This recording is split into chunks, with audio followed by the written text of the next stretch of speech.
살다 보면 크고 작은 문제로 마음이 눌릴 때가 있습니다. 어떨 때는 하늘이 무너지는 것 같은 아픔이 있고요. 또 어떨 땐 감당할 수 없는 불안과 두려움이 몰려올 때도 있고요.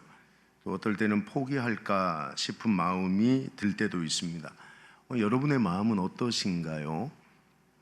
시편 61편은 다윗이 지은 비탄시입니다. 비탄시. 61편의 배경은 대개의 학자들이 BC 979년경에 다윗이 아들 압살롬을 피해 도망 다닐 때 지은 시라고 추정을 합니다. 이때 다윗은 아들을 피해 유대 광야로 피신했어요. 아들에게 배신당했고 왕위에서 쫓겨났습니다. 오늘 성경은 시인의 마음의 상태를 이렇게 말해주고 있어요. 2절 말씀에 내 마음이 약해질 때에 땅끝에서부터 주께 부르짖으오리니 나보다 높은 바위에 나를 인도하소서. 시인은 자기의 마음의 상태를 내 마음이 약할 때, 우리도 그럴 때 있잖아요. 병원에서 뭐라고 얘기를 했어요. 마음이 약해지잖아요. 자녀가 시간이 돼서 날 떠나요. 혼자 남겨져요. 마음이 약해지잖아요. 옛날 번역을 보면 이 약하다라는 표현을 마음이 눌릴 때 이렇게 표현을 했어요. 참 이것도 좋은 표현인 것 같아요. 여기에 약하다, 눌리다라는 말이 히브리 말로 아타프, 우리말하고 비슷하죠. 그죠? 아프다, 아타프라고 썼어요. 다른 뜻이 아니라 수위를 입힌다 라는 뜻이에요. 무슨 말이 되겠어요? 지금 시인의 마음 상태는 수위를 입은 것처럼 죽음과도 같은 상태였다고 얘기를 하는 거예요. 사람이 마음이 아프면요, 죽음과도 같은 상태가 되는 거예요. 마음이 눌리면요, 아무것도 못하는 거예요. 시인은 정말 헤아리기 힘든 수치와 굴욕을 당했고요. 그가 낳은 아들과 가장 신뢰했던 벗에게 배신당했어요. 믿을 사람 하나 없고 기댈 곳 하나 없고 마음 둘 사람 하나 없는 비참한 상태였습니다. 그런데 7절, 8절 이 시의 마지막 부분이 놀라운 거예요. 한번 보면 그가 영원히 하나님 앞에서 거주하리니 인자와 진리를 예비하사 그를 보호하소서. 그리하시면 내가 주의 이름을 영원히 찬양하며 매일 나의 서원을 이행하리이다. 여러분, 시편 61편은 결코 비탄에서 끝나지 않았어요. 절망에서 마침표를 찍지 않아요. 놀랍게도 이 시는 아픔으로 시작했는데 찬송으로 끝이 나고, 슬픔이 기쁨으로 변화되고 상처가 회복으로 바뀌는 역사가 일어나게 된 거예요. 이게 놀라운 거예요. 여러분, 이유가 뭘까요? 오늘 우리의 마음이 눌리고 우리의 마음이 아픈 사람들이 있어요. 우리의 삶이 거기서 끝나야 되겠어요? 마침표를 찍어야 되겠어요? 아니라는 거예요. 우리도 시인처럼 비탄과 절망과 아픔과 상처가 찬송과 기쁨과 노래로 변화되는 역사가 일어나기를 원하시는 줄 믿습니다. 여러분의 삶이 이렇게 바뀌기를 원하시는 거예요. 가장 먼저 따라갈게요. 하나님께 나아가자. 시편 61편이 어떻게 시작합니까? 1절에 하나님이여 이렇게 찾아요. 하나님이여.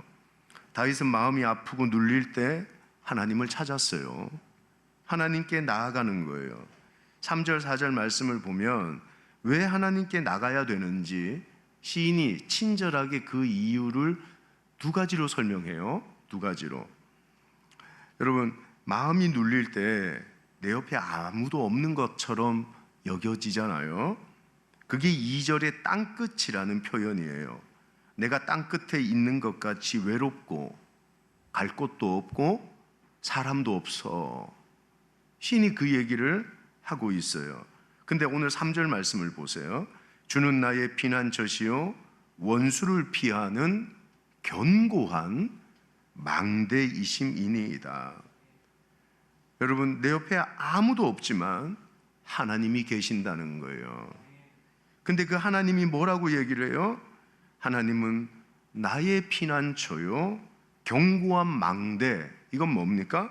어떤 공격에도 무너지지 않는 성이라고 고백하고 있는 거예요. 여러분, 하나님은 나의 보호가 되시는 줄 믿습니다. 다윗은 일평생 수많은 대적들의 위협 속에 살았어요. 이스라엘 왕이 되기 전에는 10년 동안 사울의 쫓김을 당했고 그의 살해의 협박 속에서 살았어요.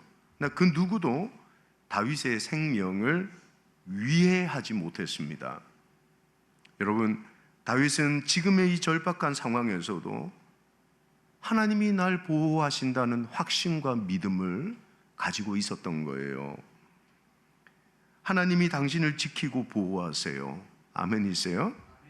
당신은 절대 땅끝 혼자가 아니라는 거예요. 요한복음 10장 29절에 예수님이 그러셨어요.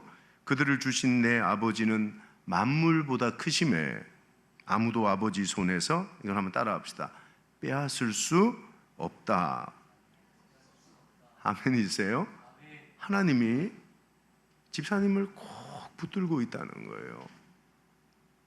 누구도 하나님의 손에서, 그게 고난이든 질병이든 죽음이든 빼앗아갈 수 없다고 약속을 하신 거예요. 이 말씀을 붙들 수 있기를 소망합니다. 하나님이 당신을 붙들고 계세요. 그래서 하나님 안에 있는 자는 절대적인 안전이 보장된 거예요. 시편 46편 1절에 하나님은 우리의 피난처시요 힘이시니 환난 중에 만날 큰 도움이시라 그랬어요. 하나님은 우리의 도움이 되세요. 우리의 도움이.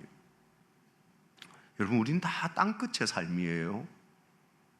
내가 정말 힘들 때, 내 마음이 눌리고 약할 때 내 옆에 누가 있어요? 아무도 없어요. 근데 내 피난처시요 견고한 망대이신 하나님은 나를 떠나지 않으세요.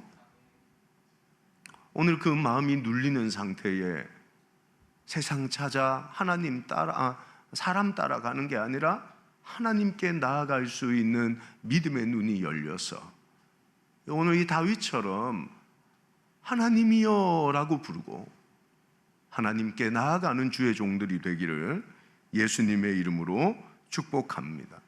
그분이 지키고 보호하시는 거예요. 또 마음이 눌릴 때 우리는 평안이 상실돼요. 아시잖아요? 마음의 평화가 없어요. 불안하고 두렵습니다. 제가 참 오늘 불렀던 찬송 좋아하고 사랑합니다. 윌리엄 쿠싱이라는 분이 이 찬송을 작사했는데, 목회 중에 사랑하는 아내를 질병으로 잃었어요. 그 충격 때문인지 설교자였던 이분이 생명과도 같았던 목소리를 잃어버립니다. 소리가 안 나와요? 어떡하겠어요? 목회를 그만뒀지요. 교회에서 쫓겨났어요. 절망하는 거 아니에요? 죽고 싶었어요. 어느 날 마음에 내가 이렇게 망가지면 되겠어? 하나님이 살아계신데 기도라도 해야 되지 않겠어? 소리조차 나오지 않는 그의 삶을 하나님 앞에 올려드리며 무릎으로 나아갔어요. 하나님, 나는 말도 못하는 목사예요. 내 아내는 내가 참 의지하고 사랑했는데 하나님이 먼저 데려가셨어요. 그때 하나님이 그의 무릎에 응답하시기 시작했어요. 뭐라 그랬냐 하면, 너는 내 거다. 말 못하는 네 입술도 병든 내 몸도 다 내 것이다. 근데 그게 얼마나 감사한지 시를 지은 거예요. 그 시가 오늘 우리가 불렀던 찬송가 419장 주 날개 밑 편안히 쉬네. 밤 깊고 비바람 몰아쳐도 아버지께서 날 지켜주시니 거기서 편안히 쉬리로다. 주 날개 밑 평안하다. 그 사랑 끊을 자 뉘뇨 주 날개 민 내쉬는 영혼 영원히 거기서 살리. 이게 오늘 4절 말씀 아니에요? 내가 영원히 주의 장막에 머물며, 읽을까요? 시작. 내가 주의 날개 아래에 피하리로다. 불안하고 두려울 때 새끼새는 어미새의 날개 아래 파고든대요. 태풍이 몰아와도 몰려와도 비바람이 불어도 아기새가 어미새의 품 안에서 잠이 든대요. 사랑하는 여러분, 하나님 안에 나의 평안이 있는 줄 믿습니다. 오늘 다윗이 그 하나님을 찬양하고 노래하고 있는 거예요. 하나님의 자녀는 주 날개 아래에서 평안과 안식을 누리는 거예요. 근데 우리는 어느 날개 아래로 들어가 있어요? 그래, 돈이 있으면, 그래, 그 사람만 있으면. 여러분, 다 있다가 없는 것들 아니에요. 우리 하나님은 영원하신 줄 믿습니다. 무슨 문제가 있으세요? 그분의 날개 아래 피하세요. 얼마나 쫄리는 상황인지 모르지만 불안하고 두려운 상황일지라도 그분의 날개 아래로 피한다면, 그가 죽을지라도 우리는 살리는 아버지가 되시는 거예요. 그게 예수를 죽인 아버지의 사랑이잖아요. 아멘이세요? 하나님이 다 돌 맞고 하나님이 비바람 맞고 우리는 품어 주시는 거예요. 여러분, 루시라는 여성 아시죠?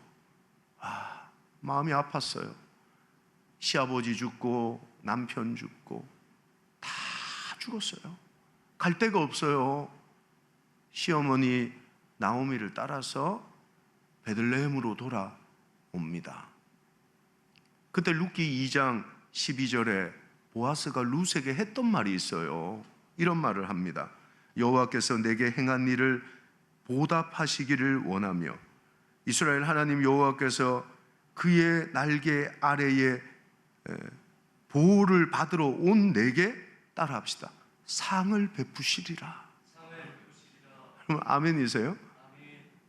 하나님은 하나님의 날개 아래에 보호를 받으러 온 하나님의 자녀들에게 상을 베푸시는 하나님이신 줄 믿습니다.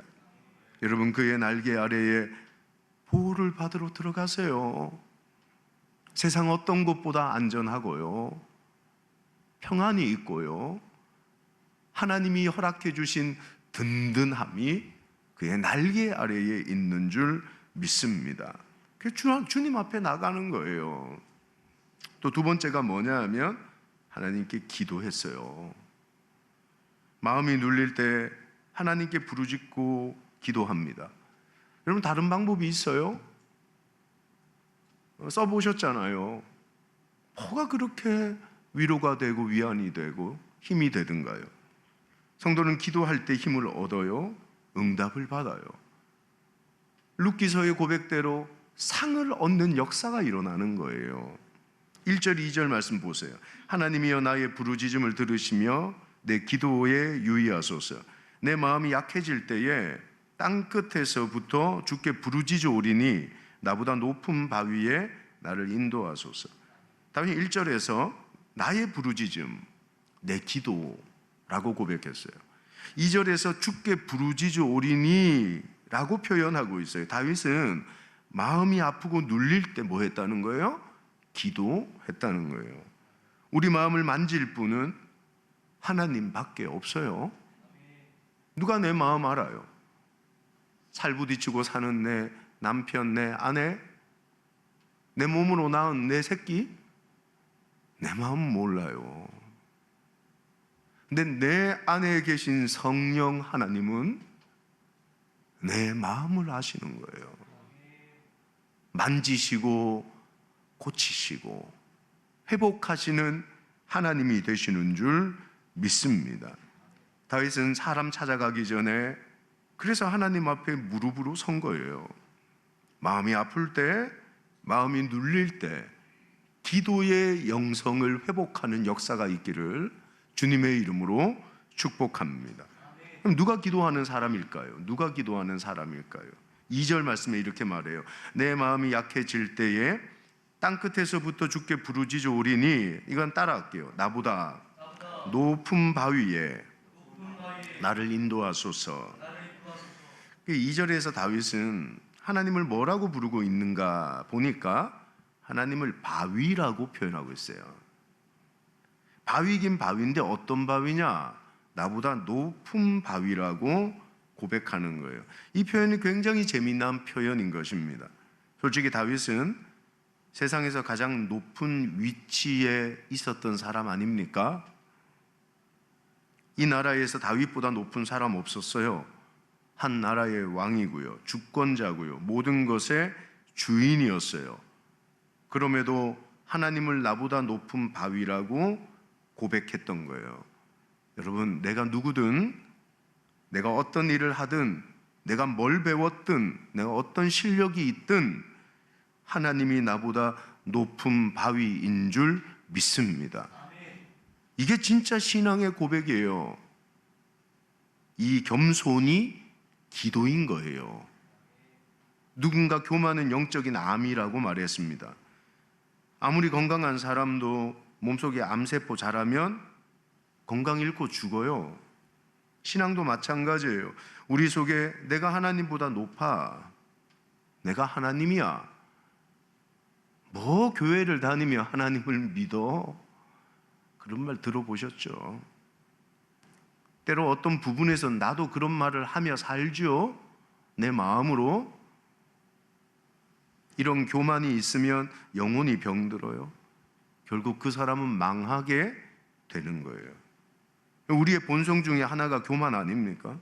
우리는 본성적으로 하나님 자리에 앉고 싶어요. 하나님처럼 되고 싶어요. 아담과 하와가 그래서 죄 지은 거예요. 기억하세요. 교만한 사람은 절대 기도하지 않습니다. 기도는 하나님의 도움 없이는 살아갈 수 없다는 겸손의 표시예요. 반대로 기도하지 않는다는 건 하나님 없어도 살 수 있어? 하나님 없어도 불편하지 않아? 라는 교만의 표시예요. 사막에 사는 낙타, 눈썹이 길어요.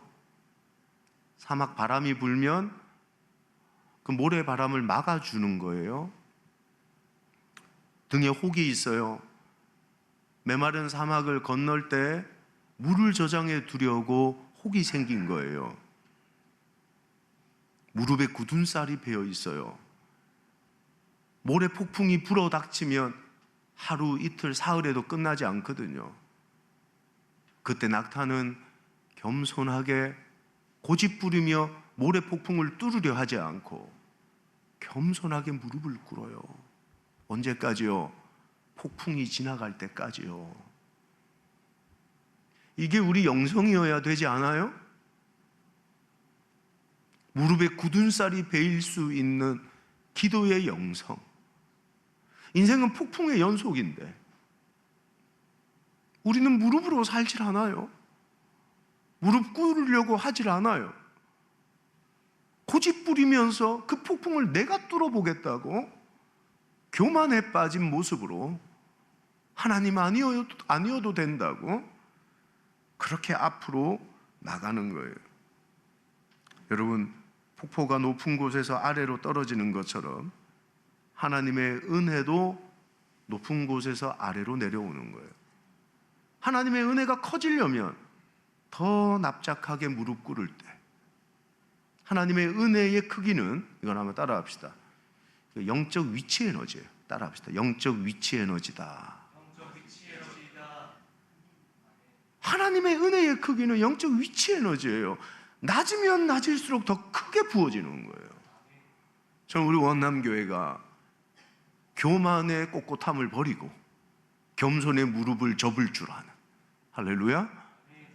그런 교회, 그런 성도, 그럼 하나님의 백성들이 될 수 있기를 주님의 이름으로 축복합니다. 하나님이 나보다 높은 바위임을 인정하고 기도의 무릎으로 나가자는 거예요. 그때 하나님의 아픈 마음을 만져주십니다. 한나는 마음이 아픈 여성이었잖아요. 한나의 아픈 마음을 누가 만져요? 남편이 만져줄 거다. 착각이에요, 여러분. 남편이 새 장가 들어요. 두 번째 마누라 얻어서 아우, 목사가 알아줄 거다, 제사장이 알아줄 거다. 엘리 제사장이 크게 기도한다고 술 취한 여자라고 쫓아내려 그래요. 누가 알아줘요, 누가? 근데 눈물로 금식하며 기도했던 한나의 마음을 하나님 아버지가 들으시고 만지세요. 그리고 그에게 사무엘이라는 아들을, 그 아픈 마음의 치유와 회복의 역사를 하나님이 주신 거예요. 오늘 우리의 가정, 내 마음의 아픔, 근심, 걱정, 염려, 하나님 아버지 앞에 나가 토하고 토설하고 고백하고 기도하고 무릎으로 겸손하게 서는 하나님의 백성들 되기를 결단할 수 있기를 주님의 이름으로 축원합니다. 네? 여러분, 새벽 기도 다시 시작하시고, 여러분 금요 성령 집회 기름 부음이 있는 그 집회에 오셔서 기도하세요. 다시. 이 무더운 여름에 마음까지 막히면 갈 데 없어요, 여러분. 다시 기도를 시작하세요. 다시. 단 10분이라도 1시간이라도 좋으니 그분 앞에 여러분의 마음을 내어놓을 수 있고 토설할 수 있는 기도의 시간이 확보될 수 있기를 주님의 이름으로 소망합니다. 세상은 우리의 눈물을 찌질하다고 말하지만 하나님 앞에서 흘리는 우리의 눈물의 기도는 보석 같은 응답으로 다가오는 거예요. 저는 여러분의 기도가 여러분의 눌린 마음을 치료하고 여러분의 아픈 마음을 뚫어주고 회복의 역사를 일으키는 기도로 쓰임받을 수 있기를 예수님의 이름으로 소망합니다. 며칠 전 한 집사님에게 문자가 왔어요. 안녕하세요, 목사님. 몇 달 전에 엄마 일로 기도 부탁드렸는데 오늘 마지막 검사가 있었고 아무 이상이 없다는 의사 소견을 받게 되었어요. 처음 엄마 암을 발견하고 의사가 4기가 넘어가는 상황이고 전이 가능성이 높은데 전이가 되었다면 많이 힘들다고 했었거든요. 게다가 남편은 일, 승진, 그런 일로 번아웃이 온 상태였고 여러모로 힘든 시기였던 것 같아요. 하지만 불과 몇 개월 만에 하나님은 우리 엄마의 암도 고쳐주시고 몇십 년 동안 엄마 귀도 안 좋으셨는데 그 병원에서 같이 치료해 주셔서 귀도 거의 회복되게 되었어요. 무엇보다 엄마, 아빠, 동생 사이가 좋아졌어요. 남편도 승진하게 되었고요. 목사님 바쁘실 텐데 함께 기도해 주셔서 힘이 되었어요. 이 가정의 기도 제목을 컴퓨터 앞에 붙여놓고 5끼 넘게 금식했던 것 같아요. 사랑하는 여러분, 기도는 배신하지 않습니다. 곧 그 기도를 들으시는 분이 하나님이시라는 거예요. 하나님이시라는 거. 오늘 말씀을 정리하겠습니다. 마음이 아프고 눌릴 때 어디로 가세요? 하나님께 나아가는 신앙의 종들이 되기를 주님의 이름으로 소망합니다. 하나님은 우리를 보호하시고 하나님 안에 우리의 평안이 있는 것입니다. 여러분, 오늘 다윗은 겸손하게 기도하기로 결단하잖아요. 마음이 눌리고 아플 때 세상적으로 풀면 아무것도 안 풀려요. 다시 기도하세요. 다시 기도를 회복하고 새벽에 금요일에 밤마다 하나님을 찾고 기도할 때 여러분, 무슨 일이 생겨서 기도하는 건 그건 참 외양간 고치고 소 잃고 외양간 고치는 거예요. 너무 안타까워요. 근데 평상시에 기도하면 한번 따라합시다. 기도의 보험이 가장 큰 보장이다. 기도 보험만큼 큰 보장이 어디 있어요? 뭐 몇 억 준다고요?